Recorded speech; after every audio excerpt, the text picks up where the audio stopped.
और मुझे ऐसा कंटिन्यू मेरे हस्बैंड बहुत मारते थे, बहुत मारते थे। फिर एक दिन मैंने सोचा कि मैं छोड़ के चले। फिर मैं सोची छोड़ के जाऊँ तो भी कहाँ जाऊँ, ये दुनिया सही नहीं है। फिर रहने लगी, मार खाते गई, रहती गई, सहन करती गई। ऐसा करते करते मेरा फिर एक बेटा हुआ। मुझे 2 महीने बाद ही मैं अपने बच्चों को ऐसे दूध पिला रही थी तो मेरे हस्बैंड ने इतना बड़ा ईंट फेंक के मुझे मार रहे थे, तो वो ईंट मेरे बेटे के सर में लगा। और तभी मैं परमेश्वर को नहीं जानती थी और मैं बोली, हे भगवान, मेरा बच्चा तो छोटा है, मेरा बच्चा तो खत्म हो जाएगा। उसके सर पे बहुत खून निकलने लगा और मैं बहुत रोने लगी। तो फिर ऐसा हल्दी वगैरह लगा के उसको ये करी, तो कंटिन्यू ये मार कई सालों तक चलता रहा। मेरा नाम पूजा वाल्मीकि है, मैं हिंदू फैमिली से हूँ। मैं हुई 10 साल की हुई। 10 साल की उम्र में मैंने मेरी माँ को खो दिया। मेरी मम्मी गुजरने के बाद फिर पापा भी हमको छोड़ के चले गए, तो फिर हम 3 बहन अलग अलग हो गए। मैं मुंबई में आई रहने के लिए। फिर मैं ना हर भगवान को पुकारती थी, तो ऐसा हिंदी मूवी देखती तो उसमें गॉड का दिखाई देता था। जब घंटी क्रॉस दिखता था ना, मैं सोचती थी ये भी गॉड है, ये ऐसा भी भगवान होता है क्या? अरे वो तो अंग्रेज लोगों का भगवान है, मैं ऐसा सोचती थी। तो मैंने हस्बैंड से शादी किया। शादी करने पर वो मतलब हम लोग चले गए थे, मेरे हस्बैंड लेके चले गए ना। चालू इतना मारते थे मेरे हस्बैंड, तो मैं बोली, भगवान हे भोले तू, मैं हमेशा शंकर भगवान का मंगलवार का, ये शुक्रवार का, ये सब उपास करती थी और उन भगवानों को पुकारती थी कि हे भगवान, हे माता, तू है तो क्यों मेरे साथ ऐसा हो रहा है? मैं तो जन्म से ही दुखी हूँ। मैं हमेशा ऐसा रोती थी और मुझे ऐसा कंटिन्यू मेरे हस्बैंड बहुत मारते थे ना था, क्योंकि बारिश के समय भी हमको बाहर सुलाया जाता था। वो सब मेरे ससुराल वाले सब अंदर सोते थे, मुझे और मेरे बेटे को बाहर सुलाते थे बारिश में। मच्छर हमारे मुंह पे, जैसे हमारे घामुलियाँ होती है ना बदन में गर्मी के मौसम, ऐसा मच्छर हमें काटते थे, मुझे और मेरे बेटे को। वचन में लिखा है कि सब तेरा साथ छोड़ देंगे, तेरे माँ बाप भाई बहन सब, मगर परमेश्वर कहता है कि मैं ना तुझे छोड़ूंगा ना तुझे त्यागूंगा। सही बात है, मैंने परमेश्वर को नहीं जाना था, मगर प्रभु मेरे माँ के गर्भ से मुझे चुना था। प्रभु ने मेरा साथ नहीं छोड़ा। उस समय मैं परमेश्वर को नहीं जानती थी। बदलापुर स्टेशन पे 11:30 बजे रात को बैठी थी, रो रही थी, मेरा बेटा बहुत रो रहा था। तो उतने में एक सिस्टर ट्रेन में से उतरने के बाद वो मेरे पास आई और मैं रो रही थी कि मैं कहाँ जाऊँ, बारिश का मौसम है। तो सिस्टर आई, बोला क्या हुआ, आप क्यों रो रहे हो? तो मैं उनको बता नहीं, क्योंकि मुझे डर लग रहा था उस टाइम कि अनजान लोगों को कैसे बता सकती हूँ मैं। तो बोला नहीं बेटा, आप चिंता मत करो, मैं तुम्हारी माँ जैसा मानो, मुझे परमेश्वर ने भेजा है तुम्हारे पास। मैं बोली परमेश्वर कौन होता है? पहला सुसमाचार मेरे पास पहुंचा। तो उन्होंने मेरे सर पे हाथ रखे और मेरे लिए प्रार्थना की कि बेटा तू जो चाहती है वो तेरे लिए हो जाएगा, परमेश्वर तुझसे प्यार करता है और तेरे लिए वो होगा, तू विश्वास कर। और जैसा उन्होंने मेरे सर पे हाथ रख के प्रेयर किया, तो मुझे ऐसा लगा कि मैं स्वर्ग में आ गई। पहला प्रार्थना में मुझे ऐसा लगा कि मैं स्वर्ग में, आसमान में बैठी हूँ। परमेश्वर का एक भूख और प्यास होता है, वो भूख और प्यास मेरे जीवन में आया था कि अब मेरी जिंदगी मेरा परमेश्वर संवारेगा। मेरा एक ही है, क्योंकि मेरे सब रिश्ते नातेदारों ने, सबने मेरा साथ छोड़ दिया था। रोशनी रोशनी वो बनके आया, रोशनी।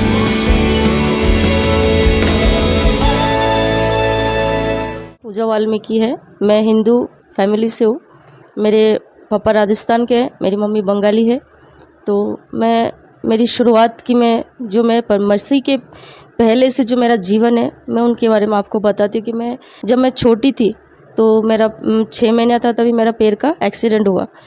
पैदा बल्कि मैं सही हुई थी, 6 महीने बाद मुझे एक्सीडेंट हुआ। मेरा एक्सीडेंट होने के बाद फिर डॉक्टरों ने इलाज, मतलब उन्होंने जांच वगैरह अच्छे से नहीं किया था, तो गलत इंजेक्शन लगा दिए थे मेरे पैरों में 12।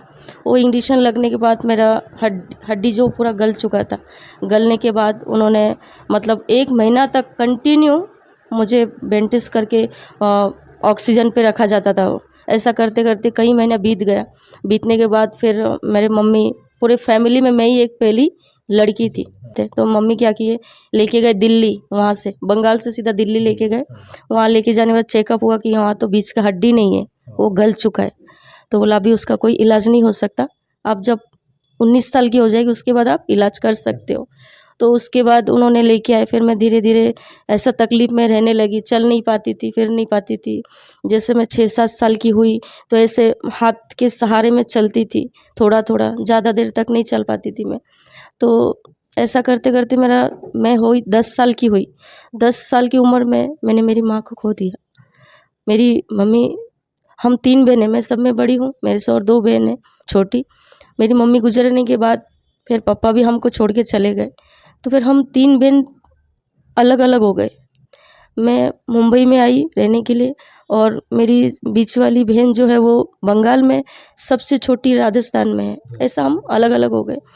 फिर उसके बाद फिर हमने क्या किया कि सोचा कि नहीं, अभी जो ज़िंदगी हमारी, पापा तो छोड़ के चले गए, अब कैसे जाएगी। ऐसे मैं हर दिन भगवान को बोलती थी कि भगवान अब तो हमारे दुख की बात, मेरे मन की बात मैं किसको बोलूँ, भगवान किसको बोलूँ मैं, कि ऐसा रात दिन रोती थी मम्मी के लिए। क्योंकि उस टाइम मेरा पैर ऐसा था तो सब मुझे बोलते थे ये हमारे सर पे बोझ है, बोझ है, बोझ है।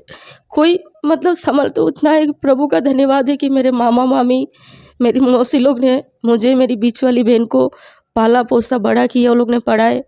फिर जितना हम लोग पढ़ना चाहते थे उतना पढ़ नहीं पाए क्योंकि आर्थिक तंगी थी घर पे, इसके लिए। और ऐसे बहुत से ऐसे ताने वगैरह होने लगा घर में। तो फिर मैंने बोली कैसे ज़िंदगी हमारी, क्या करना, कहाँ जाऊँ मैं, क्या करूँ, ज़िंदगी ख़त्म कर दूँ, ऐसे सोचती थी। फिर एक डर भी होता था कि जी कैसे ख़त्म करूँ, वो हिम्मत तो चाहिए हमें ख़त्म करने के लिए, ऐसा भी लगता था। फिर मैं ना हर भगवान को पुकारती थी। तो ऐसा हिंदी मूवी देखती तो उसमें गॉड का दिखाई देता था। जो जब घंटी क्रॉस दिखता था ना, मैं सोचती थी ये भी गॉड है, ये ऐसा भी भगवान होता है क्या, अरे वो तो अंग्रेज लोगों का भगवान है, मैं ऐसा सोचती थी। फिर मैंने इतना ध्यान नहीं दिया, पर ऐसा उस एक लगाव होता था कि मैं भी वो क्रॉस पहनूं, मैं भी उस गॉड को, ऐसे एक लगा था। फिर मैंने दिमाग से निकल गया मेरा। फिर ज़िंदगी मेरी ऐसा धीरे धीरे धीरे बहुत तकलीफ में जाने लगा। जाते जाते जाते फिर अचानक मेरे सब मुझे धुतकारते थे कि तू लंगड़ी है, तेरी ज़िंदगी कैसे जाएगी, तुझे, तेरे से कौन शादी करेगा, तुझे हमेशा हमको ही ज़िंदगी भर पालना है। ऐसा बहुत से ताने होने लगे थे। फिर मैं बर्दाश्त के बाहर हो चुका था। फिर मैं बोली नहीं, अभी जो भी है, जैसा भी वो मेरे लिए रिश्ता देख रहे चलेगा, मैं कर लूँगी। तो रिश्ता तो देखा उन्होंने, मेरे फैमिली वालों ने रिश्ता देखा, ड्राइवर था। पर वो ड्राइवर के साथ शादी तो हुआ था, पर वो एक शादी नहीं माना जाता। जिस दिन शादी हुआ था उसी दिन रात को वो ड्राइवर, उसको मालिक का कॉल आया था। मेरी इच्छा नहीं थी उससे शादी करने की, पर ऐसा ऐसा बात मुझे मालूम पड़ा उसके बारे में, तो मेरी इच्छा नहीं, मेरी फैमिली का भी इच्छा नहीं था। फिर मुझे समझ में आया कि अगर मैं नहीं करूँगी तो घर में इतनी टॉर्चर होने लगी थी, सब मतलब ताने मारने लगे थे मुझे। फिर मैं बोली जाने दो, अगर होता है नसीब में शायद यही है तो यही हो जाएगा। तो किया। उसके बाद तो उसी दिन वो चला गया, भाग गया वो। तो वो चला गया। उसके बाद मेरे बड़े मामा लेके आगे, बोला नहीं जाने दो, मेरी बेटी, मेरी लड़की, बहन की लड़की है, अगर वो ज़िंदगी भर ऐसा रहेंगे तो ऐसे ही संभालेंगे हम लोग। तो होने लगा। फिर उसमें मेरी बड़ी मामी और भी है, बहुत से गांव वाले हैं, ताने मारने लगे कि ये ऐसा करी वैसा करी, अब कैसे इसका ज़िंदगी जाएगा। ऐसा मैं सुन सुन के फिर अंदर ही अंदर बहुत टूटने लगी थी मैं। फिर मेरी मौसी बोली बेटा एक काम कर, तू आ जा यहाँ पे मुंबई में। तो मैं बोली कि, बोला तेरा पैर का इलाज करना है मुझे, आ जा तू जय हॉस्पिटल में। मैं बोला ठीक है।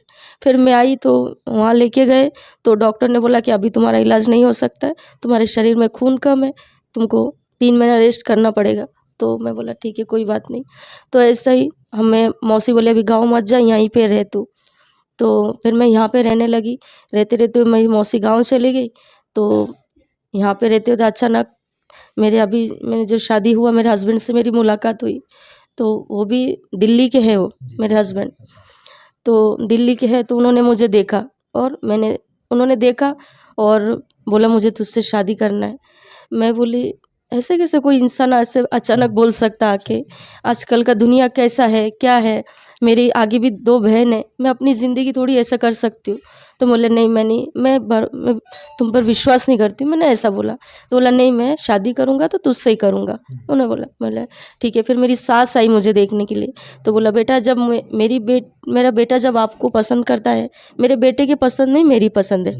तो फिर मैंने सोचा कि ऐसा आजकल की ये दुनिया में ऐसी सास कहाँ मिलेगी जो अपने बेटे को ऐसा एक अपाहिज लड़की को शादी कराना चाहते। तो मुझे लगा ये फैमिली बहुत अच्छा है और परमेश्वर का अच्छा है फैमिली। तो मैंने मेरी सास को देख के मैंने हस्बैंड से शादी किया। शादी करने पर वो मतलब हम लोग चले गए थे, मेरे हस्बैंड लेके चले गए। तो मेरे परिवार वालों को लगा कि मैं मर गई, मैं लापता हो गई। 4-5 साल तक उनको कोई मेरे बारे में कुछ मालूम नहीं था। सबको लगा कि ये ख़त्म हो चुकी है, नहीं है दुनिया में। तो जैसे मेरा लव मैरिज तो हुआ हमारा, पर 3 महीने बाद ऐसे धीरे धीरे तकलीफ मारना पीटना चालू, इतना मारते थे मेरे हस्बैंड। फिर मैं सोचती थी यार इतना तो मार मैंने, मेरे माँ नहीं था तो भी मैंने अपने मामा के घर पे भी, मामा मामी के घर पे भी इतना मैंने मार नहीं खाया, तो मैं ये क्या करी, मैंने अपने पैरों पे कुल्हाड़ी मारी, मैंने ऐसा सोचा। तो मैं बोली भगवान हे भोले तू, मैं हमेशा शंकर भगवान का मंगलवार का, ये शुक्रवार का, ये सब उपवास करती थी और उन भगवानों को पुकारती थी कि हे भगवान, हे माता, तू है तो क्यों मेरे साथ ऐसा हो रहा है, मैं तो जन्म से ही दुखी हूँ। मैं हमेशा ऐसा रोती थी और मुझे ऐसा कंटिन्यू मेरे हस्बैंड बहुत मारते थे। फिर एक दिन मैंने सोचा कि मैं छोड़ के चले, फिर मैं सोची छोड़ के जाऊँ तो भी कहाँ जाऊँ, ये दुनिया सही नहीं है। फिर रहने लगी, मार खाते गई, रहती गई, सहन करती गई। ऐसा करते करते मेरा फिर एक बेटा हुआ, मेरा बेटा हुआ तो हुआ जैसे हॉस्पिटल से लेके आई, 2 महीने बाद ही मैं अपने बच्चों को ऐसे दूध पिला रही थी तो मेरे हस्बैंड ने इतना बड़ा ईंट फेंक के मुझे मार रहे थे, तो ईंट मेरे बेटे के सर में लगा और तभी मैं परमेश्वर को नहीं जानती थी और मैं बोली हे भगवान, मेरा बच्चा तो छोटा है, मेरा बच्चा तो खत्म हो जाएगा। उसके सर पे बहुत खून निकलने लगा और मैं बहुत रोने लगी। तो फिर ऐसा हल्दी वगैरह लगा के उसको ये करी, तो कंटिन्यू ये मार कई सालों तक चलता रहा। कम से कम हो गया 1.5 साल तक ये कंटिन्यू चलता रहा। चलने के बाद फिर मैंने एक दिन बोली नहीं, मेरे बेटे के लिए मुझे जीना है, अगर मुझे मेरे बेटे को बचाना है तो मुझे ये घर से जाना होगा, तो ही मेरा बेटा जी पाएगा, नहीं तो नहीं। मैंने ये ठाना था, क्योंकि बारिश के समय भी हमको बाहर सुलाया जाता था। वो सब मेरे ससुराल वाले सब अंदर सोते थे, मुझे और मेरे बेटे को बाहर सुलाते थे बारिश में। मच्छर हमारे मुंह पे, जैसे हमारे घामोलियाँ होती है ना बदन में गर्मी के मौसम, ऐसा मच्छर हमें काटते थे, मुझे और मेरे बेटे को। इतना वो मच्छर काटने से मेरे बेटे को बीमारी लग गई थी, दम की बीमारी। तो फिर वो ऐसा करते करते बोले नहीं, अब तो मैं इस घर से निकलूँगी। तो मैं 1.5 साल की, मेरा लड़का 1.5 साल का था तब मैंने घर छोड़ दी थी खुद से ही। बोले नहीं, मुझे मेरे बेटे को जिंदा रखना है तो मैं कहीं पे भी काम करूँगी, कहीं पे भी कुछ करूँगी, मैं अपने बच्चे को, मेरे बेटे के लिए मैं करूँगी। ये बोल के मैं निकल गई। निकलने के बाद फिर मैं मेरे घर पे आई, मैं मेरी मौसी, मेरे मामा उनके पास आई तो उनको बताई ऐसा ऐसा बात है। तो मेरे फैमिली वाले ने बोला तूने अपने हाथों से किया ना तो तू भुगत, कि परमेश्वर के वचन में लिखा है कि सब तेरा साथ छोड़ देंगे, तेरे माँ बाप भाई बहन सब, मगर परमेश्वर कहता है कि मैं ना तुझे छोड़ूंगा ना तुझे त्यागूंगा। सही बात है, मैंने परमेश्वर को नहीं जाना था, मगर प्रभु मेरे माँ के गर्भ से मुझे छूना था। प्रभु ने मेरा साथ नहीं छोड़ा। उस समय मैं परमेश्वर को नहीं जानती थी। मेरे परिवार वालों ने छोड़ दिया हाथ मेरा कि नहीं तू जा, तेरे लिए हमारे घर में कोई जगह नहीं है। फिर मैंने अब क्या करूँ, फिर आ गई। आने के बाद मैं स्टेशन पे बैठी थी, बदलापुर स्टेशन पे 11:30 बजे रात को बैठी थी, रो रही थी, मेरा बेटा बहुत रो रहा था। तो उतने में एक सिस्टर ट्रेन में से उतरी। उतरने के बाद वो मेरे पास आई और मैं रो रही थी कि मैं कहाँ जाऊँ, बारिश का मौसम है। तो सिस्टर आई, बोला क्या हुआ, आप क्यों रो रहे हो। तो मैं उनको बता नहीं, क्योंकि मुझे डर लग रहा था उस टाइम कि अनजान लोगों को कैसे बता सकती हूँ मैं। तो बोला नहीं बेटा आप चिंता मत करो, मैं तुम्हारी माँ जैसा मानो, मुझे परमेश्वर ने भेजा है तुम्हारे पास। मैं बोली परमेश्वर कौन होता है। पहला सुसमाचार मेरे पास पहुँचा। ऐसा तो एक्चुअली तो जब मेरा बेटा पेट में था ना, तभी एक सिस्टर ने मुझे बताया था कि तुम बहन तुम प्रभु पर विश्वास करो, गॉड पर, तो गॉड तुम्हारा जीवन को बदलेगा। तभी मुझे ये सब भरोसा नहीं था, मैंने विश्वास नहीं किया था परमेश्वर पर। तो उस समय की बात, प्रभु बोलता है ना मैं तुम्हें नहीं छोड़ूंगा। फिर परमेश्वर ने मुझे वो बदलापुर स्टेशन पे उस सिस्टर के साथ मुझे मिला है। तो उन्होंने मेरे सर पे हाथ रखे और मेरे लिए प्रार्थना की कि बेटा तू जो चाहती है वो तेरे लिए हो जाएगा, परमेश्वर तुझसे प्यार करता है और तेरे लिए वो होगा, तू विश्वास कर। तो उन्होंने प्रार्थना की और चले गए। मैंने इतना दिल पे नहीं लिया उस टाइम तो, और मैं नहीं जानती थी परमेश्वर को उस टाइम। फिर मेरे बच्चों को खाने पीने का दिया और वो चले गए। चले जाने के बाद मैं पूरी रात बैठी, फिर बहुत रात हो चुकी। फिर मैं वापस रिटर्न चल के वापस मैं अपने ससुराल आ गई। आने के बाद फिर मार खाई, बहुत मारे उन्होंने मुझे, मारे फिर मैं क्या करूँ, रोते रोते फिर रही। फिर मेरे बेटे को भी मारा। मैं बोली अब कैसे मैं बर्दाश्त करूँ, मैं तो सोचती थी कि सही हो जाएगा सब कुछ। फिर मैं 6 के 7 दिन बाद फिर निकल गई मैं उस घर से, फिर निकल गई। बोली नहीं अब नहीं जाऊँगी मैं। फिर मैं बदलापुर स्टेशन पे गई, बोले आज ख़त्म कर दूँगी अपने आप को, मैं अपने आप को आज ख़त्म कर दूँगी, मेरा बेटा भी जाएगा मैं भी जाऊँगी। मैं गई, फास्ट ट्रेन आ रही थी, जैसा मैंने उड़ी मारा मेरा बेटा भी था। क्या मालूम वो कौन व्यक्ति था, वो मुझे मालूम नहीं। मेरा पैर भी फंस गया था पटरी में, किसने बचाया मुझे मालूम नहीं। और ट्रेन चली गई, मैं साइड में को मेरा बेटा, मैं बोली अरे मेरा बेटा कहाँ है, मेरा बेटा कहाँ। फिर और एक लंबे से एक अंकल थे, वो कौन थे मुझे मालूम नहीं। वो बोला बेटा तुम मत, क्यों तुम ऐसा कर रहे हो, उन्होंने मुझे ऐसा बोला। तो बोली अंकल नहीं मेरा बेटा कहाँ है, मेरा बेटा कहाँ है। बोला चिंता मत करो तुम्हारा बेटा देखो वहाँ बैठा है, वो फल फ्रूट वाले की गोदी में। तो मुझे बहुत खुशी हुआ। फिर वहाँ से फिर वो ट्रेन जाने के बाद वहाँ उस पटरी से फिर इस साइड में आई और बैठी रही, पूरा दिन बैठी थी वहाँ पे, रात को 8 बजे तक बैठी थी मैं। फिर अचानक जहाँ पे मेरा ससुराल है वहाँ पे एक आंटी भाड़े से रहती थी, तो उन्होंने रूम खाली कर दिया था, तो वो दूसरे जगह आई रहने के लिए। तो उन्होंने मुझे स्टेशन पे देखा तो बोला अरे बे पूजा तू यहाँ पे। मैं बोली हाँ आंटी क्या हुआ। मैं बोली ऐसे ऐसा बात है। बोलता अरे तूने तो अपनी ज़िंदगी बर्बाद कर ली उस परिवार से। तो उन्होंने मुझे ऐसा बोला चल एक काम कर, मैं तू मेरी बेटियों के साथ रहना, मेरे घर चल, जो मेरी बेटी खाएंगे वो तुम लोग खाना, तू खाली मेरी बेटियों का ध्यान रखना। तो उनके हस्बैंड जो है ना वो चर्च में जाते थे। हाँ वो चर्च तो जाते मगर पीते भी थे वो। तो बोला एक दिन वो ऐसा अंकल ऐसा फ़ोटो के सामने ऐसा प्रेयर कर रहे थे। तो मैं बोली आंटी ये क्या कर रहे हैं। तो बोलता अरे वो चर्च जाता है ना इसलिए वो ऐसा प्रार्थना कर रहा है, वो पूजा कर रहा है। तो मुझे इतना ये नहीं हुआ। तो बोले चलो कोई बात। फिर वहाँ पे मैं रहने लगी। रहते रहते फिर जब उनकी बड़ी बेटी आंटी की बड़ी लड़की, तो उनके लिए एक रिश्ता आया था पूना से। और रिश्ता आया तो लड़की की बहन और माँ और पिताजी ये लोग आए थे पूना से। और मुझे मालूम नहीं कि वो हमारे रिश्तेदार है।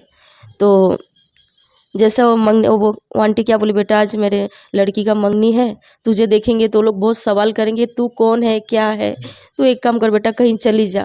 मैं बोली आंटी मैं कहाँ जाऊँगी बच्चे को लेके। तो एक काम कर तू चल बाथरूम में तू रहे, जब तक मंगनी हो जाए तब तक वो लोग चले तो तुझे मैं छोड़ दूँगी। तो बोले ठीक है। तो उन्होंने क्या किया मेरे को लेटरिन में ले जाके मुझे और मेरे बेटे को बंद कर दिए। हाँ बाथरूम में बंद कर दिए उन्होंने, बंद कर दिए। तो उसमें से फिर आधा घंटा हो गया और मेरा बेटा भी रो रहा है और मैं उसका मुंह ऐसा बंद कुरकुर रखी कि उसका आवाज़ बाहर नहीं जाना चाहिए। वो रो रहा है और मैं बोली भगवान भगवान कर रही हूँ मैं ऐसे ही बाथरूम में बैठ के।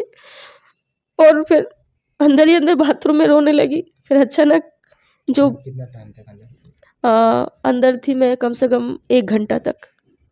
हाँ और मैं एक पैर पे ज़्यादा खड़ी नहीं हो पा रही थी मैं, मेरे पैर में भी बहुत दर्द दे रहा था और मैं रो भी रही थी। फिर उतने में लड़के का बहन जो बड़ी बहन थी वो आए। तो बोला आंटी मुझे बाथरूम जाना है, दरवाज़ा खोलिए ना कोई तो है। तो लड़की की माँ ने बोली कि नहीं ये लड़की के पिताजी गए हैं अंदर। तो बोला ठीक है ऐसा बोल के वो बोला ठीक है चलेगा मैं बाद में आती। तो वो सिस्टर चली गई। चले जाने के बाद फिर वो 10-15 मिनट बाद वापस आए। बोला आंटी कितना देर हो गया अंकल दरवाज़ा खोले नहीं, देखो ना क्या है मुझे बाथरूम जाना है। तो बोला हाँ करती हूँ ऐसा करके उन्होंने भेज दिया। फिर आए बोला आंटी कुछ तो बात है। अरे देखो वो पीते हैं कहीं गिर तो नहीं गए बाथरूम में पी के, 1 घंटे से ऊपर हो गए आप लोग दरवाज़ा नहीं खोल रहे हो। फिर वो लड़की मैं सब सुन रही हूँ, मुझे आवाज़ आ रहा है बाथरूम के इधर से। तो लड़की की माँ बोलती कि नहीं इसके उसके पापा नहीं है कोई और है। तो बोला कौन है, आप झूठ बोले दरवाज़ा खोलो। तो जैसे दरवाज़ा मुझे ऐसा खोला बाथरूम में को बोला पूजा बेटा दरवाज़ा खोलो। तो मैंने अंदर से कड़ी खोला। कड़ी खोलने के बाद जब मुझे देखे उन्होंने निकलते मुझे और मेरे बेटे को, तो वो हैरान हो गए वो लड़की की बहन। तो जो लड़की की बहन थी वो विश्वासी थी। तो बोलता बहन जब निकली तो बहन बोल रही थी सिस्टर कि पवित्र आत्मा मुझे बार बार कुछ बोल रहे थे कि दरवाज़ा में कुछ तो है। तो प्रभु का धन्यवाद हो। अरे बाप रे तुम कहाँ से आई, वो सिस्टर मुझे ऐसा बोलने लगा। तो वो सिस्टर ने क्या किया बोले बेटा आप परमेश्वर को जानते हो। मैं बोला नहीं। तो बोला ठीक है। तो उन्होंने मेरा हाथ पकड़े और मुझे टेरिस पे लेके गए। लेके जाने के बाद उन्होंने बोला तुम यीशु को जानते हो।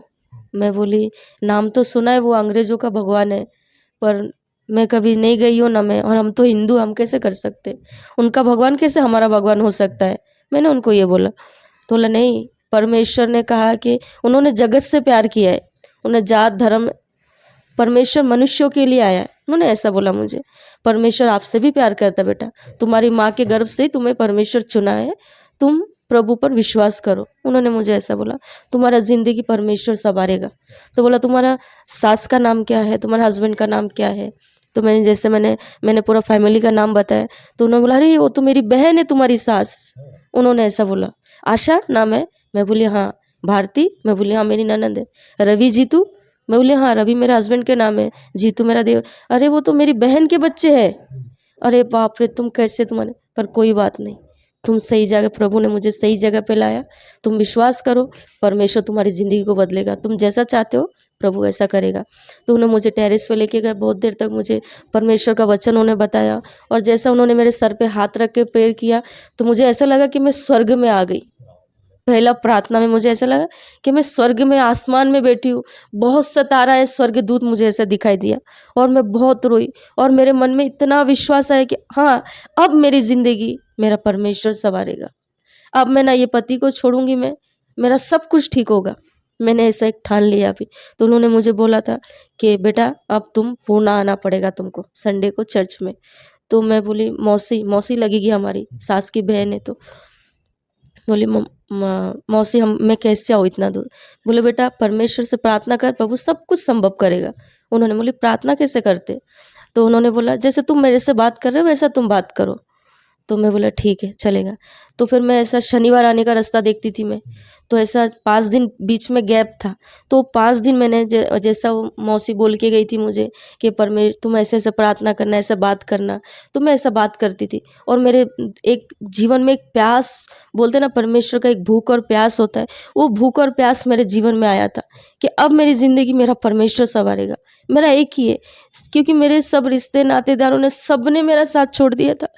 सबको तो ऐसा लगा कि मैं मर चुकी हूँ, दुनिया में नहीं हूँ मैं। सबने ऐसा मेरे ऊपर क्लेम कर दिए थे कि ये मर चुकी हमारे लिए। तो फिर मैंने बोले अब पिता मेरा तो कोई नहीं, मैं अपनी दिल की बात, मुझे ऐसा लगा अब पिता तू मेरा परमेश्वर है, प्रभु यीशु अब तू मेरी माँ है, तू मेरा बाप है। मैंने एक ही ठान लिया था, मैं माँ बाप पप्पा मम्मी करके ऐसे प्रार्थना करती थी मैं कि पप्पा मैं तेरी बेटी हूँ, तू मेरे जीवन को संवारेगा। मैं ऐसा करके प्रार्थना करने लगी। जैसे शनिवार आया तो मुझे जाना था पूना, तो मेरे पास कपड़े नहीं थे, फटा ब्लाउज, फटा साड़ी, मेरे बच्चे के पास एक ही जोड़ी कपड़ा था। तो उस टाइम मुझे उस बात का भी ये नहीं हो रहा था कि अरे मैं क्या पहन के जा रही हूँ। तभी मेरे अंदर एक भूख प्यास थी कि मुझे दुनिया से क्या लेना देना, मैं मेरे परमेश्वर के पास जा रही हूँ। मुझे ऐसा एक हो गया था। तो उन्होंने बोला था, मैं बोले मौसी मैं ट्रेन में कैसे बैठ के आऊँ, गर्दी कितना रहता है, कैसे चढ़ूँ। तो उन्होंने बोला जब तुम ट्रेन के पास जाते हो ना तो परमेश्वर से प्रार्थना करो।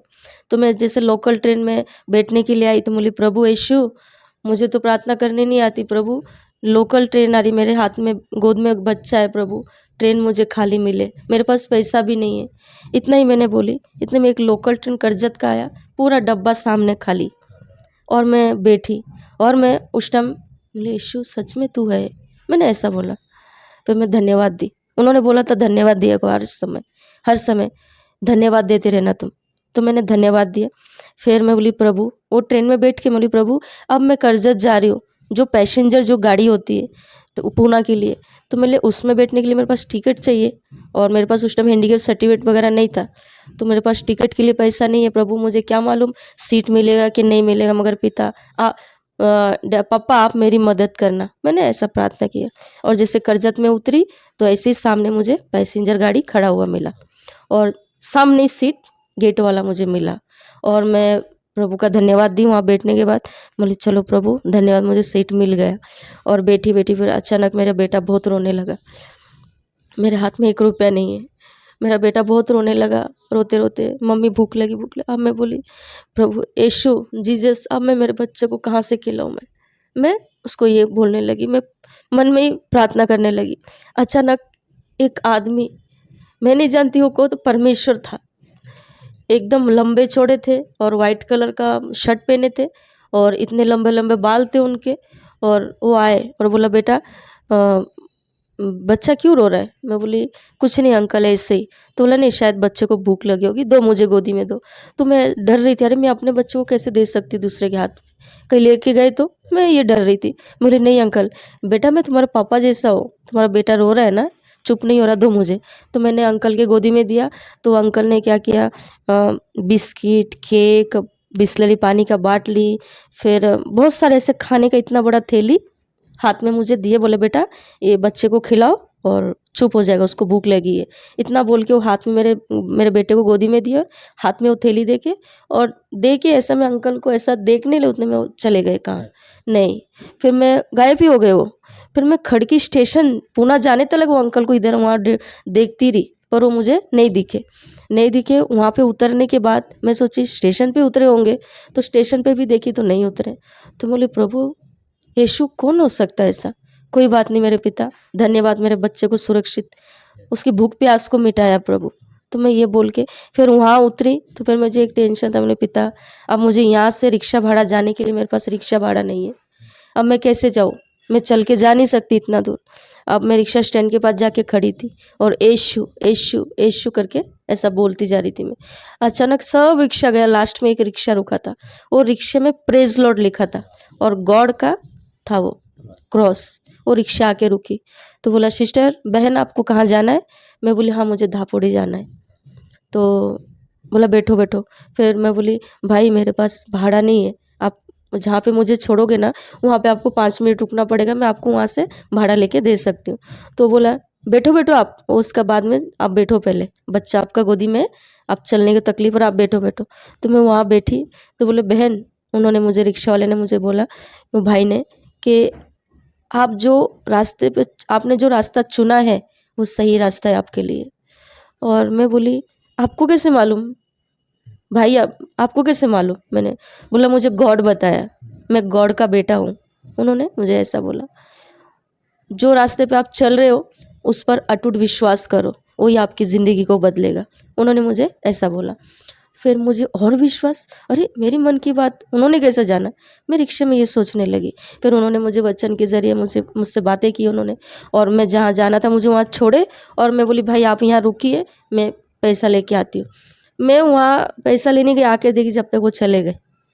तो बोला अरे वो चले गए, तो चले गए, मुलाकात कैसे, उनका नंबर है ना कुछ है, चले गए वो। तो प्रभु ने मुझे वहाँ तक पहुँचाया, मेरी हर एक ज़रूरत को प्रभु ने पूरा किया। वहाँ जाने के बाद अचानक जो घर में मैं गई थी, मतलब मेरे चर्च में तो नहीं गई, जो घर में गई थी वहाँ देवी देवताओं का बहुत पूजा वगैरह होता था। जैसे उनके घर में मैंने पैर रखा, उतना मुझे इतना बुखार चढ़ा, मुझे और मेरे बेटे को इतना बुखार, 102 बुखार था। बोले ट्रेन से उतरे तब तो हम बुखार नहीं था, मैं अचानक मुझे बुखार आने लगा, इतना चक्कर आने लगा। तो जो मौसी थी ना, वो मौसी को इन्होंने कॉल किया, मेरी मौसी सास ने दूसरी, कि अरे पूजा आ गई है आ जाओ तुम लोग। तो वो मौसी सास मेरी जो प्रभु में विश्वासी थी, वो आए, भाग भाग के आए। उन्होंने पानी और तेल उसमें प्रेयर किया, उन्होंने मुझे दिया कि बेटा जाओ आप विश्वास करके, ये ठंडी का मौसम था, इस पे ये ठंडा पानी में डाल के तुम नहा लो, देखो तुम्हारा बुखार चला जाएगा। और मैं बोली ऐसा हो सच में? फिर मैं भी गई, बोली हाँ चलो। मैंने भी, मेरा 1.5 साल का बच्चा था, ठंडा पानी से प्रभु का लहू डाली और हम दोनों माँ बेटे नहाए, और कहाँ हमारा बुखार चला गया। मैं खुद हैरान हो गई, मैं बोली पिता ऐसे कैसे? फिर मुझे और विश्वास मेरे अंदर और बढ़ने लगा। फिर मेरा फटा ब्लाउज, फटी साड़ी थी, सब कुछ था। तो प्रभु का धन्यवाद, जब हम परमेश्वर में थे प्रभु हमें पूरी तरीके से नया बनाता है।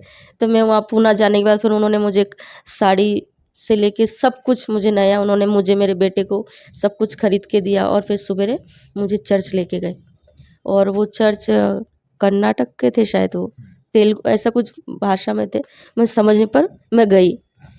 मुझे एक विश्वास था, मैं भाषा समझ में आया नहीं है, मगर मैं परमेश्वर के पास जा रही हूँ। मुझे ऐसा लगा कि नहीं मैं पिता से मिलने जा रही हूँ। मुझे एक ऐसा मुझे लगा कि मैं गई, जैसे वो लोग ने मुझे, ब्रदर ने, वहाँ के पास्टर और सिस्टर ने प्रार्थना किए, तो मेरे सर पे हाथ रख के बोला कि बेटी जो तुम चाहते हो वो परमेश्वर तुम्हारे लिए पूरा कर रहा है। और मैं इतना रोने लगी वहाँ पे, इतना रोने लगी कि मैं, ऐसा लगा कि मैंने अपनी आत्मा की, मतलब मन की बातें खोलकर मैंने अपने माँ बाप को बोला है। मैं इतना बोल के इतना रोने लगी। तो वहाँ से प्रार्थना करने के बाद फिर मैं पुणे से आई।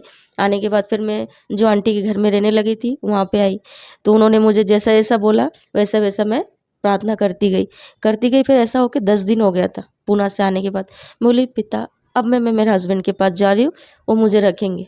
और मैं प्रार्थना करके और मैं चल चल के जाती थी मेरे हस्बैंड के यहाँ पे।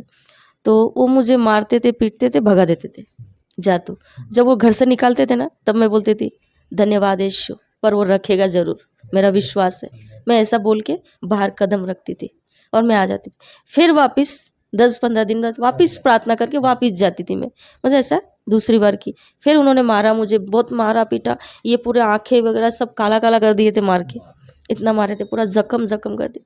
तो मैं मार भी खा के निकाल दिए। बोले पिता धन्यवाद, मगर पिता मेरा विश्वास है वो रखेंगे, आप वो पूरा करोगे, मेरे पतली को आप बदलोगे। मैं ये बोल के निकल गई। फिर मैंने 15 दिन बाद कंटिन्यू 15 दिन प्रार्थना करी और मैं बोली पिता अब तीसरी बार अब तो मुझे रखेंगे ज़रूर, मैं अब जा रही हूँ मेरे पिता में। प्रभु यीशु मैं अकेली नहीं, यीशु आप मेरे साथ जा रहे हो। फिर मैं चल चल के गई। उन्हें मारा उन्होंने मुझे और मारा। फिर बाद में बोला रुक, अभी जाने की ज़रूरत नहीं, रुक इधर ही रुक। फिर मैं बोली प्रभु धन्यवाद, इतना तो बोले, आगे भी वो बोलेंगे। फिर मेरा और विश्वास होने लगा। फिर मैं वो घर में रहने लगी। फिर मेरे बच्चे को भी लेके आई। फिर वहाँ पे मैं बाथरूम में ऐसा बैठ के प्रार्थना करती थी, किसी को मालूम नहीं पड़े ऐसा। मैं प्रार्थना करती थी करते तो मेरी सास का और जो रूम में वो लोग भाड़े से रहते थे ना, वो रूम का भाड़ा बहुत हो गया था, दे नहीं पाए वो लोग। तो रूम का मालिक ने क्या किया, वो लोग कहीं बाहर गए थे, मेरा देवर मेरा ननंद के घर पे गए थे और मेरा हस्बैंड भी। तो मैं और मेरा बेटा अकेले ही थे घर में। तो उन्होंने क्या किया, रूम का मालकिन ने, बदलापुर की बात है, रूम की मालकिन ने लॉक लगा दिया हमको बाहर निकाल के, बारिश के टाइम माँ बेटे को निकाल दिया और लॉक लगा दिए। बोलता जा पूरा भाड़ा लेके आने बोलो तभी रूम का चाबी देगा, नहीं तो नहीं। मैं बोली आंटी हमारा मेरे बच्चे का कपड़ा तो दो। बोला नहीं वो भी नहीं है, जाओ, ऐसा बोल के वो निकाल दिया। फिर उसमें मैं किसी के लिए विरोधी में, उस एक समय होता है। तो मेरी ननंद बोली कि देख रवि, अगर तू उसको लेके आता है तो मेरे घर में तुम लोग के लिए जगह नहीं है। मतलब मुझे, तुम लोग अकेले आते हो तो तुम्हारे लिए घर में जगह है, उसको नहीं आना चाहिए मेरे घर में। मेरे हस्बैंड भी, फिर मेरी सास मेरे हस्बैंड मुझे नहीं लेके गए, वो लोग चले गए, मुझे छोड़ दिए। फिर मैं कहाँ जाऊँ, फिर मैं चलते बदलापुर स्टेशन पहुँच भी नहीं पाई मैं, क्योंकि बहुत बारिश था, थक चुकी थी मैं चल के, हाँ बारिश में, और निकाल दिए। फिर एक मेडिकल के सामने मैं थक चुकी, तो फिर मैं मेडिकल के सामने बैठ गई। तभी रात का 11:30 बज रहा था उस टाइम। तो मैं बैठ गई। वहाँ पे बैठने के बाद सब दुकान सब बंद हो रहा था। तो मैं बोली पिता तो उस टाइम प्रभु को जानी थी मैं। बोली प्रभु अब क्या करूँ मेरे पिता में, मुझे अपनी भी ज़िंदगी बचाना है, क्योंकि मेरे आजू बाजू बहुत पीने खाने वाले घूम रहे थे। मुझे एक डर सा लग रहा था उस टाइम कि मुझे लेके जाएंगे, मार देंगे, कुछ करेंगे, मेरे बच्चे को कुछ करेंगे। मैं बोली इससे अच्छा मैं खुद ही मर जाऊँ, मुझे ऐसा लगा। मैं बोली पिता अगर तू है परमेश्वर पिता तो मुझे बचाएगा, मैंने ऐसा बोली। तो मैंने क्या कहा, मेरे पास 20 रुपया था उस टाइम। तो मेरे बेटे ने बोला मम्मी मुझे भूख लगी है। फिर मुझे ऐसा डर लगने लगा कि अरे मैं कहाँ जाऊँ, किधर जाऊँ। फिर यीशु को पुकारने लगी, बोली प्रभु यीशु मैं कहाँ जाऊँ, सब ने तो मेरा साथ छोड़ दिया। फिर मैं गई पुलिस स्टेशन इनके नाम पे कंप्लेंट करने के लिए, इन परिवारों के लिए। बोली ऐसे ऐसा। तो पुलिस वाले क्या बोला, वो तुम्हारा पति पत्नी का मामला, तुम देखो। उन्होंने ऐसा करके भेज दिया। अब बोली किधर जाओ, अभी तो सब जगह रास्ता बंद दिखाई दे रहा है मुझे, और 12 बजने आया रात को, और कोई रहने के लिए जगह नहीं। ट्रेन बंद है, जो अंबरनाथ जाऊँ मैं बदलापुर से, तो ट्रेन भी बंद है, कैसे जाऊँ, मेरे पास रिक्शा भाड़ा। फिर मेरे पास शैतान हमें भरमाता, देखिए, तो कुछ रास्ता नहीं दिखाई दे। फिर मेरे बेटे ने मुझे बोला मम्मी भूख लगी, उसको हाथ में ले गई, मैं चलती थी, उसको कहीं नहीं छोड़ती थी। मैं उससे बहुत प्यार करती हूँ और अभी भी करती हूँ मैं मेरे बेटे से, क्योंकि मेरे बेटे ने जो दुख बड़ेपन में होना था, उसने बचपन में पूरा दुख सह लिया। तो उसको हमेशा मैं अपने साथ ही रखती थी। तो बोला मम्मी भूख लगी। तो उस वक्त वड़ा पाव 5 रुपये का होता था, तो मैंने वड़ा पाव उसको 5 रुपये का दिलाया। 15 रुपये बचा था। मैं बोले अब इससे क्या करूँ। मैं बोली नहीं, ये इधर उधर गलत हाथों में जाने से अच्छा तो मैं ऐसी मौत मरूँ, चलेगा, मेरा ऐसा ख्याल आया। तो मैंने क्या किया, एक मेडिकल ही बाजू में था, मेडिकल से चूहे मारने का दवा लिया मैंने, और दवा लिया और लेके वो दवा एक वड़ा पाव की दुकान के इधर गई, पानी ली और वो दवा ऐसे चबा चबा के खा ली मैंने। वो दवा खाने के बाद बोली प्रभु तू अगर सच्चा है तो तू मुझे जिंदा रखेगा। मैं मरना तो नहीं चाहती पर मैं इनके हाथों में भी नहीं आना चाहती, क्योंकि मेरे आजू बाजू बहुत पीने वाले घूम रहे थे उस टाइम। तो मुझे ऐसा अगर तू प्रभु तू है जिंदा खुदा, तू मेरे साथ है ना, तो मुझे जिंदा रखेगा। मैंने ऐसा बोली और मैंने क्या करी, वो दवा खा ली। और वो दवा खाने के बाद फिर मेरा दिमाग में था कि मैं मेरे बेटे को ना कैसे भी करके मेरे नानी सास तक पहुंचाऊँ, वो मेरे घर पे पहुंचा देंगे मेरे बेटे को, और वहाँ बोलूँगी कि इसको अनाथ आश्रम में डाल दे। ऐसा करके एक रिक्शा ऐसा रोकी मैंने, और मेरा तभी मुझे चक्कर आने लगा, मतलब दवा का असर हो रहा था, मुझे चक्कर आने लगा। फिर मैं रिक्शा में बैठी और उन्हें पूछा कहाँ जाना है आपको। मैं बोली मुझे शिरगांव जाना है, बदलापुर शिरगांव। तो जैसे रिक्शा से उतरी मैं, वहाँ पे मैं गिर गई, पूरा फेस भी आने लगा मेरे मुंह पे। तो उसके बाद मुझे बाद में मालूम पड़ा कि ऐसा ऐसा हुआ था। तो फिर मेरे एक मामा ससुर आए थे, बोलते भाग भाग के, फिर उन्होंने उठाया, बोलता अरे देखो तुम्हारी वो बहू वहाँ गिर गई रास्ते में। फिर मेरे मामा ससुर आए, मुझे उठा के लेके गए। तब तक तो मैं पूरा हाथ पैर मेरा ये हो चुका था। तो फिर उन्होंने क्या किया, तुरंत मेरे हस्बैंड को, मेरी सास, मेरी ननंद, सबको बुला के लेके आए कि ऐसा ऐसा बात हो गया, पूजा ने जहर पी खा लिया, जल्दी आओ जल्दी आओ। तो आए वो लोग तुरंत, रात को 1:30 बज रहा था उस समय। तो ऐसा हॉस्पिटल लेके गए, बदलापुर सरकारी हॉस्पिटल में। तो वहाँ लेके गए तो पुलिस वाले बोला नहीं ये डॉक्टर ने बोला कि नहीं पुलिस का मामला है, ये पुलिस को आने दो, ये जहर क्यों पिया है इसने। जैसे पुलिस वाले आए, बोलता रहे ये लेडीज तो अभी आधा घंटा पहले पुलिस स्टेशन आके गई थी इसके हस्बैंड और इसके बारे में कंप्लेंट करने के लिए। फिर उन्होंने मुझे वहाँ पे रखा नहीं बदलापुर में, वहाँ से उल्लासनगर भेज दिए। उल्लासनगर में वो बोला नहीं सीरियस है बहुत। वहाँ से फिर उन्होंने थाना भेजे मुझे। तो थाना जाने के बाद फिर वहाँ पे मेरा इलाज चलता रहा। मैं पागल हो गई थी, मेरा दिमाग में वो दवा का असर हो गया था। और मैंने जो दवा खाई थी उस समय मैंने अपने बेटे का चेहरा देख के वो दवा खाया था कि मैं तो मर रही हूँ, मेरे बेटे का क्या होगा। मैंने ऐसा करके दवा खाया। और उस समय मुझे मुर्दे घरों में भी मेरा बेटा मुझे दिखाई देता था, मुर्दों को मैं जाके उठाती थी। ऐसा सनी करके ऐसा रोती थी, मेरे लड़के का नाम सनी है। और जो एड्स रोग वाले जो पेशेंट होते थे, को एकदम ऐसे रोगियों के पास जाके मैं बैठी रहती थी उनके पास। फिर डॉक्टर लोग मुझे पकड़ नहीं पाते थे, तो ऐसा मुझे हाथ पैर बांध के बेड पे रखते थे वो लोग। तो कंटिन्यू मैं थाना हॉस्पिटल में 20 दिन थी। तो मेरा हस्बैंड मेरे साथ में ही था। तो क्योंकि पुलिस वाले ने बोला कि जब तक ये ठीक नहीं होती तुझे उसके साथ रहना होगा, तो वो मेरे साथ में ही थे। तो वहाँ से हॉस्पिटल से आने के बाद फिर मुझे मेरी ननंद के यहाँ पे लेके आए, क्योंकि पुलिस वाले लोग ने वार्निंग दिया था कि अगर इसको तुमने छोड़ा वापस तो तुम्हारा बहुत हाल होगा। तो उन्होंने क्या किया, फिर मेरी ननंद भी कुछ बोल नहीं पा रही है, तो फिर उन्होंने क्या किया, फिर मुझे लेके आए मेरी ननंद के घर पे। तो लाने के बाद फिर मैं धीरे धीरे वहाँ पे बैठे बैठे थोड़ा थोड़ा मेरा दिमाग सही होने लगा। फिर मैं ऐसे धीरे धीरे प्रार्थना करती रही, यीशु यीशु बोलती रहती थी मैं। तो बाथरूम में जाके बैठती थी, मैं प्रार्थना करने देते नहीं थे। फिर मेरी सास मुझे बहुत गलत बोलती थी, तू क्या क्रिश्चियन है क्या, तू क्या यीशु की पैदाइश है क्या, ऐसा वैसा बहुत गलत बोलती थी। तो बोले तू बाथरूम में इतना देर क्या करती है 1-1 घंटा। मुझे उन पर शक आने लगा कि इतना देर तू क्या करती है। फिर मैं बाथरूम में बैठना बंद कर दी मैंने। फिर मैं बोली जब तुमको बाथरूम में मैं मन में सोची बोली जब तुमको बाथरूम में तकलीफ अब मैं यहाँ बैठ के करूँगी।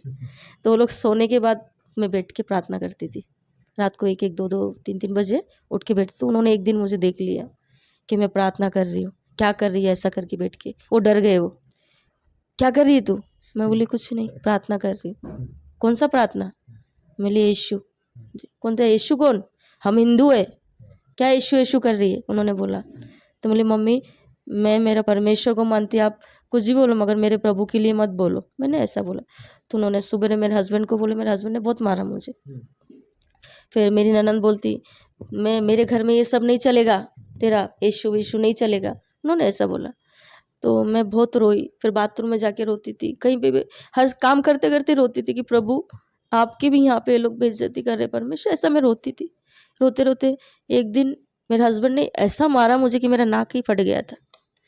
मैं खून मतलब मेरा खून बंद नहीं हो रहा है। वो खुद हैरान हो गए पानी मार रहे, इतना कुछ रहे, खून ही नहीं बंद हो रहा है। वो डर गए क्योंकि मेरे को चक्कर आने लगा था।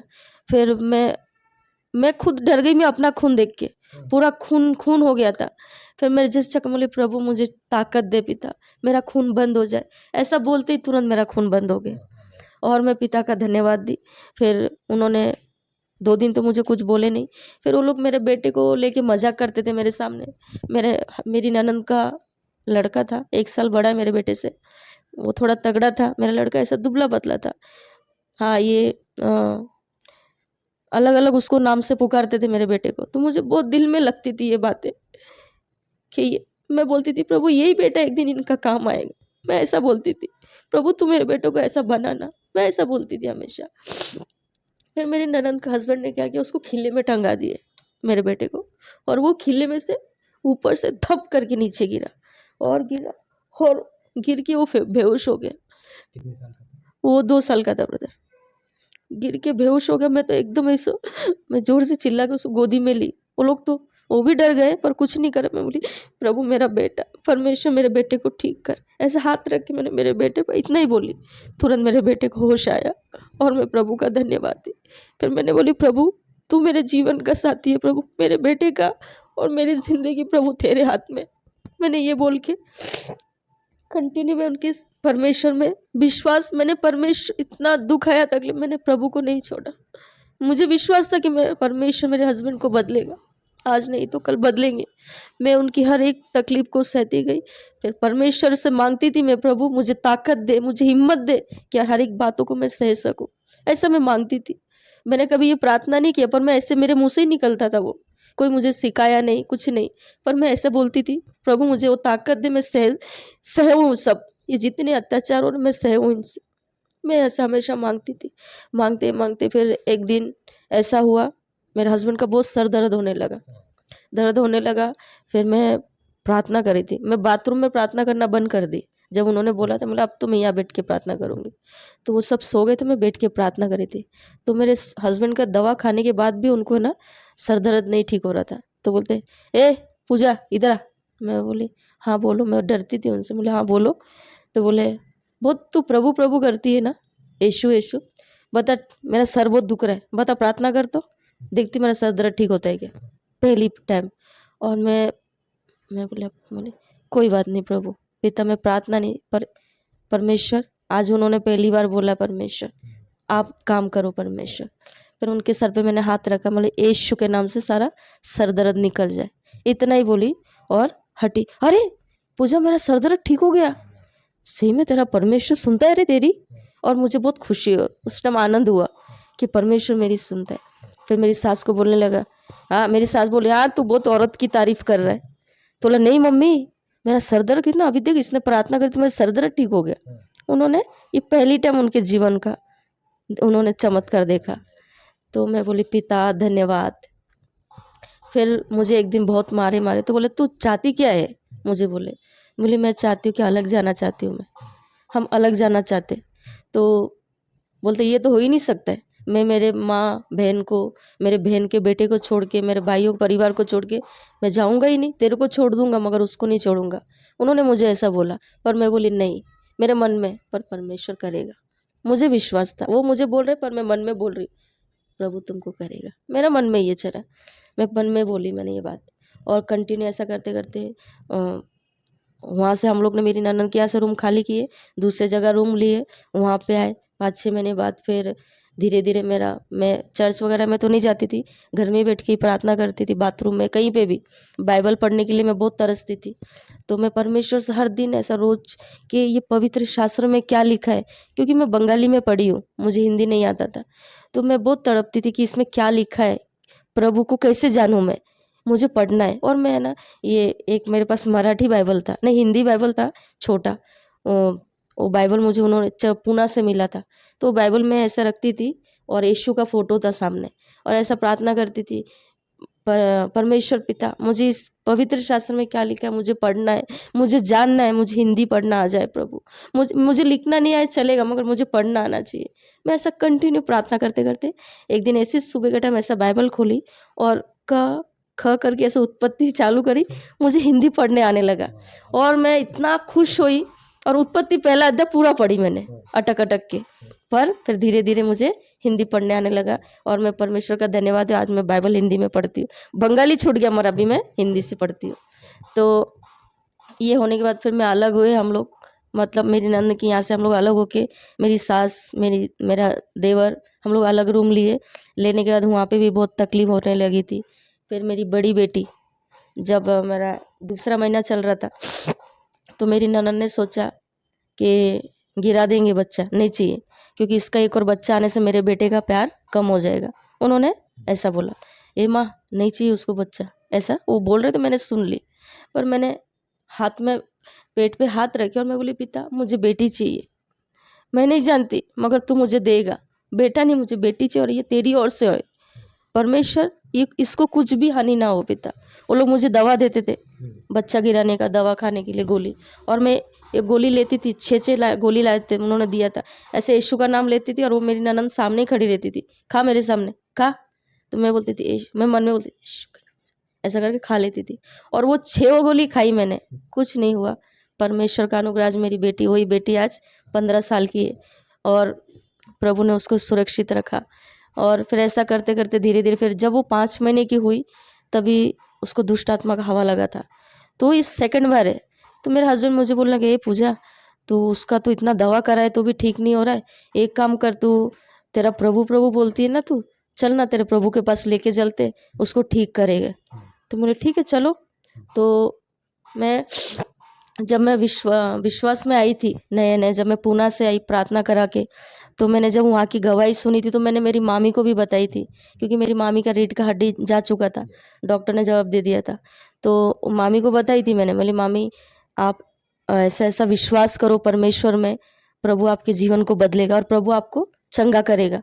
तो उन्होंने मुझे बोला पागल है तू, जा यहाँ से निकल के, हम बंगाली धर्म के, हम नहीं छोड़ेंगे, जा तू यहाँ से। वो लोग ने गणपति रखा था उसी दिन, तो ऐसा उनको बोल के मेरे को इंसल्ट किए और मैं आ गई और गणपति में आग लग गया उनका। आग लगने के बाद मैंने उनके घर में कभी दोबारा पैर ही नहीं रखा। फिर मैंने 2 साल बाद मेरी मामी ने मुझे कांटेक्ट करी, तब तक प्रभु का धन्यवाद है कि मेरी मामी का भी उद्धार हो गया। फिर 2 साल बाद मैंने कांटेक्ट किया, बोले ऐसा ऐसा है, मैं चर्च में जाती हूँ, तूने मुझे बोली थी। फिर मैं बहुत खुश हुई कि पिता मैंने मेरे परिवार में एक को मैंने सुसमाचार दिया, तो मैं धन्यवाद दे, मैं बहुत आनंद मना रही थी मैं। तो मेरी मामी से बोली मामी ऐसे ऐसा बात है, मेरी लड़की को बहुत तकलीफ हो रहा है। तो बोले एक काम कर के, तो बोले वहाँ पे आ, मैं वहाँ पे जाती हूँ, तू तो कहीं जाती नहीं ना चर्च में। मैं बोली नहीं। तो बोले तू वहाँ पे आ, तेरे पति को भी लेके आ। तो वो आएंगे क्या? मैं बोली हाँ आएंगे, आज खुद ही बोले उन्होंने। तो बोला ठीक है तू लेके आ, तो तेरी बेटी को बच्चे को भी लेके आ। तो मेरी बड़ी वाली लड़की, मेरा लड़का, हम हस्बैंड, हम चारों जन गए। जैसे ब्रदर आए, जैसे प्रार्थना करने लगे, मेरी बेटी चंगी हो गई और मेरे हस्बैंड के ऊपर जो जादू टोना किए थे, इतना उल्टी वगैरह होने लगा, इतना उल्टी होने लगा, ऐसे हल्दी और कुंकू ये सब उल्टी के जरिए निकला उनका। तो निकला, फिर वो धीरे धीरे मेरे हस्बैंड बदलते गए, फिर प्रार्थना में बढ़ते गए। फिर बढ़ते बढ़ते फिर मैंने उनको बोली थी, बोली हम बपतिस्मा लेंगे। बोलते नहीं इतना जल्दी नहीं, पागल है क्या तू? मैं बोली नहीं लेंगे। तो बोला नहीं अभी मैं नहीं लूँगा। पर मैं बोली मेरे से पहले तुम्हारा बपतिस्मा होगा यीशु के नाम से, मैंने उनको ये बोली।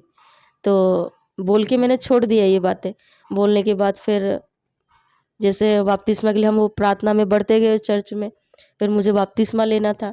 तो फिर हम लोग गए वहाँ पे, पर मेरे हस्बैंड बोला नहीं मैं नहीं लूँगा, वो पहले ऐसा बोले। फिर बाद में फिर बोली पिता, फिर मैं पीपल का एक झाड़ था उसके नीचे गई, वहाँ पे एंड टाइम पे उन्होंने मना कर दिया, तो मुझे बहुत तकलीफ हुआ। तो मैं वो झाड़ के नीचे गई और मैं प्रार्थना करी, बोली पिता परमेश्वर, मैं अकेले नहीं चाहती कि मैं अकेली स्वर्ग में आऊँ, मेरे साथ मेरा पति भी आए। मैंने ऐसा प्रार्थना किया। प्रार्थना करने के बाद, प्रार्थना करके उठ के मैं आई, पहला बपतिस्मा उनका ही हुआ मेरे से पहले। और मैं बहुत खुश हुई, मैं आनंद हुई। प्रभु का धन्यवाद हो कि सच में परमेश्वर हर कठोर से कठोर मन को बदलने वाला परमेश्वर है। तो मैं परमेश्वर का बहुत मतलब तहे दिल से शुक्र धन्यवाद देती हूँ परमेश्वर का मैं, कि सच में हमारे माँ बाप से भी बढ़कर प्रभु ने हमसे प्यार किया। और मैंने अपने जीवन का, मैंने मेरे माँ बाप भाई बहन सब कुछ मेरा पिता है, क्योंकि मैं अपने छोटी सी छोटी बात को मैं मेरे परमेश्वर को बोलती हूँ, क्योंकि मेरा कोई है नहीं, ना मेरे भाई है ना मेरा माँ है, बाप रह के भी हमारे बाप नहीं है, दूर है हमसे। तो इसलिए मैं परमेश्वर का मैं धन्यवाद देती हूँ। फिर एक बड़ा चमत्कार, मेरा लड़का जब 4 साल का हो गया, मेरे पति भी थोड़ा विश्वास में प्रार्थना करने लगे। फिर मेरे लड़के को जब दमे का प्रॉब्लम, उसको बहुत तकलीफ होने लगा, तो तकलीफ होने लगा तो क्या करूँ, अभी क्या करूँ। हम लोग को अलग जाना था रूम, मेरी वहाँ पे मूर्ति पूजा वगैरह बहुत करते थे वो लोग, तो मुझे बहुत तकलीफ होता था। मुझे ऐसा मतलब मैं जिस दिन प्रार्थना में और वो लोग मूर्ति बिठाते ना, तो मुझे काली दिखती थी और हंसती थी ऐसा देख देख के, ऐसा जीभ बाहर निकाल के, और सीढ़ी पे ही दिखती थी मुझे। और मेरी ये बड़ी लड़की जब 2 साल की थी, ऊपर से गिर गई थी 2 माले में से, 2 माले पे से नीचे गिर गई। 12 महीने की थी, 2 साल की नहीं थी। छोटी वाली मेरे पेट में थी, 9 महीना पूरा चल रहा था मुझे, बड़ी वाली ऊपर से गिरी। और जैसे वो गिरी, ऐसे इतने बड़े बड़े सीढ़ी थे, ऊपर से ऐसा गिरी जैसे कि कई, मैं सोची थी मेरी बेटी ख़त्म, मेरी जैसा मेरा पैर हो गया वैसा मेरी बेटी का भी हो गया। और मैं कैसे ऊपर से जो भाग के नीचे आई मैं नहीं जानती। जैसा मैं सीढ़ी उतरने लगी ना, तो वो काली मुझे दिखाई दी और हंस रही है, देख तेरी बेटी को मैंने कर दी ख़त्म। फिर मैं यीशु मेरी बेटी को बचा, मैंने ऐसा जोर से आवाज़ दी, और मैं भाग के दूसरे माले से नीचे तक मैं कैसे आई, मैं खुद नहीं जानती कि मैं कैसे आई। और मेरी बेटी बेहोश मुझे मिली, और मैं पूरा मतलब मेरे हस्बैंड का एकदम हाथ पैर कांपने लगा। हमारे पास पैसा भी नहीं उस टाइम, मेरे हस्बैंड का काम नहीं था, तो मैं क्या करूँ मतलब एकदम। फिर मैंने क्या किया, एक गिलास में पानी लिया और प्रार्थना की, बोले पिता ये बेटी मेरी नहीं, पिता ये तूने मुझे ये बेटी दी है, प्रभु ये भली चंगी यीशु के नाम से। जैसे मैंने प्रार्थना किया पिता, 2 मिनट में उसको होश आया, और मैंने उसको चेक किया कि उसको कहीं हड्डी विड्डी में चोट तो नहीं लगा, मेरी जैसी तो नहीं हुई। मैं पूरा चेक की तो नहीं। फिर मेरा दिल को तसल्ली नहीं हो रहा था, फिर मैंने क्या कि हॉस्पिटल भेजा, तो डॉक्टर बोला नहीं उसको कुछ नहीं हुआ है, सिर्फ वो जो गिरी है ना, तो हल्का सा वो डर बैठा है ना, वो डर की वजह से बुखार आया। तो मैं बोली पिता धन्यवाद, मैं बोली देख तूने मेरे बच्चे का तूने मुझे बोली ना, तो मेरे बेटे का भी, क्योंकि मेरा परमेश्वर मेरे साथ है। मैं वो काली से हमेशा लड़ती थी, ऐसा बोलती थी, वो मेरा कभी पैर खींचती थी, कभी ये खींचती थी, ऐसा करती थी, मुझे हमेशा दिखती थी वो। ऐसा करते करते मैं और प्रार्थना में बढ़ती गई, मेरे पति भी बढ़ते गए। हम लोग फिर दरवाज़ा बंद करके अलग से क्योंकि एक ही घर में पूजा पाठ भी होता है, प्रार्थना वगैरह भी होता है, तो हमको डिस्टर्ब होता था। तो मैं परमेश्वर से एक सी मांगती, पिता जिस घर में तेरी इज्जत नहीं, उस घर में मैं नहीं रहना चाहती प्रभु। मुझे ऐसा एक हो गया था कि मुझे जाना है इस घर से। पिता मेरे पास पैसा नहीं है, मुझे रूम लेने के लिए पैसा नहीं है, मैं नहीं जानती, मगर मुझे जाना है। तो मैं परमेश्वर का धन्यवाद देती हूँ कि मैं प्रभु का नाम लेके मैं घर से निकल गई। मैं मेरे तीनों बच्चों को लेके निकल गई। मैं निकलने के बाद कहाँ जाएंगे हमको मालूम नहीं था, पर इतना मालूम था कि प्रभु मुझे देगा रूम। और 2 दिन हम लोग मेरी मौसी सास के घर पे थे। फिर मेरे हस्बैंड रूम ढूंढने लगे तो नहीं मिला उनको। फिर एक रूम मिला, वो बोला अरे पूजा रूम नहीं मिला। बोले तुम विश्वास करो प्रभु देगा रूम, जाओ तुम। फिर वो गए, तो एक भाजी वाले को पूछा कि रूम है क्या भाई, अरे नहीं है। फिर वो आने लगे तो आधे रास्ते से उन्होंने फिर से बोला अरे है रूम आजा। तो बोले कहाँ पे, तो ऐसे तो पीछे मशान जलती थी, आगे रूम था हमारा।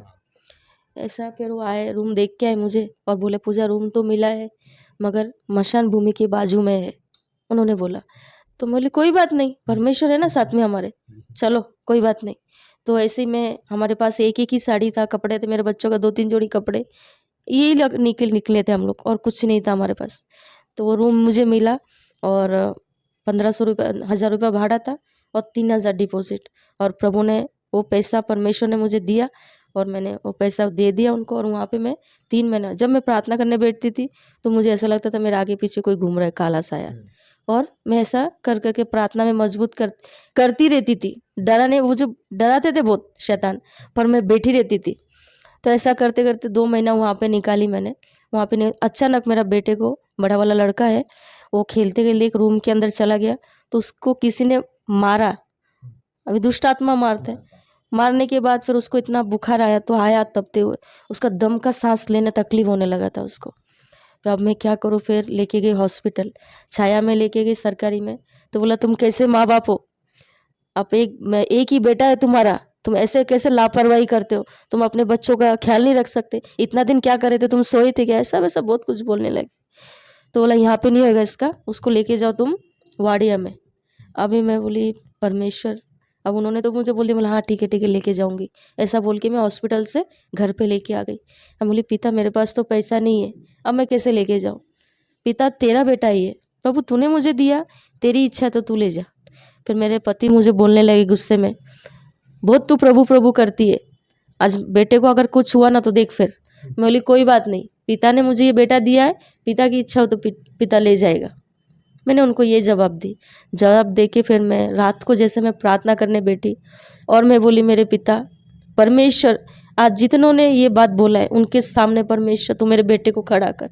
मैंने ये प्रार्थना करी, मेरे पिता मेरे बच्चे को चंगाई दे। रात को 12 बजे से 11:30 से मैं 2 बजे तक प्रार्थना करती रही और ऐसा परमेश्वर का उपस्थित, मैं परमेश्वर का धन्यवाद देती हूँ कि परमेश्वर बोलता है, वचन में लिखा है कि जब तुम मुझे पुकारोगे तब मैं तुम्हारी सुनूंगा। और मैं उस टाइम प्रार्थना करी, जैसे कोई हमारे बाजू में से कोई जाता है ना, ऐसा करके मैंने मेरे बच्चे को सामने रखी थी और मेरे हस्बैंड उधर बैठे थे। ऐसा मेरे बाजू में से गए और मेरे बेटे को यहाँ पे हाथ, और उस समय से आज 19 साल का हो गया, मेरे बेटे का दम्मे की बीमारी प्रभु ने चंगाई दी, इसलिए मैं परमेश्वर का धन्यवाद देती हूँ। उसके बाद फिर मेरे जीवन में धीरे धीरे बहुत से लोग मुझसे नाता तोड़ दिए कि हाँ प्रभु में है। बोली कोई फर्क नहीं पड़ता, जब मेरे दुख के टाइम तुम नहीं आए तो अब क्या करोगे?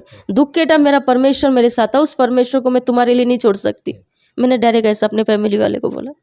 जब मैं तकलीफ में थी, मेरी सगी बहन ने मुझे बोला कि क्या तू दीदी ऐसा है वैसा है। बोली जब मैं तकलीफ में थी तू आई थी एक बार मुझे पूछने के लिए कि दीदी तू मर गई कि जिंदा है? तुम लोग को मैं छोड़ दूंगी पर मेरा परमेश्वर को, मेरे पिता का नहीं छोड़ूंगी मैं।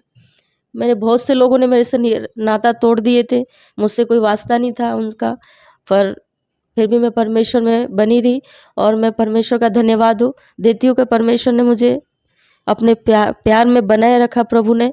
और धीरे धीरे जो रिश्तेदार दूर हुए थे वो मेरे पास आने लगे धीरे धीरे। हर जो रिश्ते मुझसे बोले थे तुम मर गई हमारे लिए, वही पहले आए मेरे पास। और मैं पिता का धन्यवाद देती हूँ कि पिता परमेश्वर, सच में प्रभु ने कहा कि तुम मेरे पीछे हो लो, ये सभी तुम्हारे साथ होंगे। तो मैं पिता का धन्यवाद देती हूँ। पिता ने मेरी हर एक ज़रूरतों को पूरा किया और मैं ये मेरी बहुत इच्छा थी मेरे बहुत सालों से। जब मेरे जीवन में परमेश्वर ने ये अद्भुत चमत्कार किया है तो आपके भी जीवन में परमेश्वर करेगा। जब कठोर मन को परमेश्वर बदल सकता है तो बाकी को क्यों नहीं। ऐसे मैंने बहुत से लोग सुसमाचार दिया, तो जिनके लिए मैंने प्रार्थना किया प्रभु ने उनका जीवन को बदला है। और मैं पिता को धन्यवाद देती हूँ कि जब मेरे जीवन में इतनी बड़ी अद्भुत गवाही हुई तभी मैं बहुत परमेश्वर से बोलती थी कि पिता ये गवाही मुझे मेरे दुनिया तक मेरी ये गवाही जाना चाहिए परमेश्वर पिता, कि लोग और भी लोग ऐसे बचे जो आज जो पति पत्नी झगड़ा कर रहे, अलग हो रहे या छोड़ के जा रहे, तो उनके लिए तो मैं पिता का धन्यवाद देती हूँ कि भाई को यहाँ पे भेजा है परमेश्वर ने। आज सालों पहले प्रार्थना परमेश्वर ने कभी मतलब खाली जाने नहीं दिया, वो पूरा किया। मैं परमेश्वर का धन्यवाद देती हूँ। और आप सभी भी विश्वास कीजिए परमेश्वर में कि प्रभु सबको बदलने वाला परमेश्वर है। परमेश्वर जात और धर्म बदलने नहीं आया, प्रभु मन को परिवर्तन करने आया, हमारे जीवन को बदलने आया। और मेरा पति दारू सिगरेट मारा पीटी इतना करते थे, आज वो परमेश्वर ने मेरे पति को इतना बदला कि लोग बोलता रहे तू रवि कैसे बदल गया। तो मैं एक ही बात बोलती कि मेरा परमेश्वर ने बदला। तो ये बात मैं सभी भाई बहनों को बोलती हूँ कि जहाँ जिसने भी मेरा ये गवाही सुना होगा, आप लोग भी सब विश्वास कीजिए परमेश्वर अद्भुत करता है। कि ये गवाही मेरे जीवन में मैंने जो आपको बताया है, ये बहुत साल से मेरी इच्छा थी और कि ये मेरी गवाही लोगों तक पहुँचे। और मैं धन्यवाद देती हूँ कि भाई का और रोशनी प्रोडक्शन का कि आज मेरी गवाही इन तो पहुँचे। तो आप इनकी गवाही को आप देखिए और परमेश्वर पर विश्वास कीजिए। आमीन।